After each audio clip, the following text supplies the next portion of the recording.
ও কুলের আচার। কুলগুলো ভালো করে জল দিয়ে ধুয়ে নিচ্ছি, ধুয়ে নিয়ে হাঁড়িতে করে সিদ্ধ করতে দেব। সামান্য খানিক জল দেব। আমি মাটির চুলায় বানাবো, মাটির চুলায় বানালে অনেক সুস্বাদু খেতে হয়, আর আমার আব্বু খেতে খুব পছন্দ করে, তাই আমি আজ বানাচ্ছি। চুলায় আমি দিয়ে দিলাম সেদ্ধ করতে, সামান্য খানিক লবণ দিয়ে দিলাম, রাই ভাজা গুঁড়ো দিয়ে দিলাম।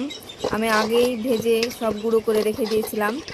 এবারে সামান্য ধনে গুঁড়ো দিয়ে দিলাম, লঙ্কা গুঁড়ো দিয়ে দিলাম।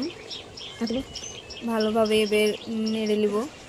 এবার আমি কড়াইয়ে তেল দিয়ে দিলাম, তেলটা ভালো করে গরম করে নিব। গরম করার পর রসুন দিয়ে দিব, রসুনগুলোও ভালো করে ভেজে নিব। ভেজে নেওয়ার পর আমি ফুলগুলো ঢেলে দিব, সেদ্ধ করা ফুলগুলো ঢেলে দেওয়ার পর মৌরি গুঁড়ো দিয়ে দিলাম, মৌরি গুঁড়ো করা ছিল।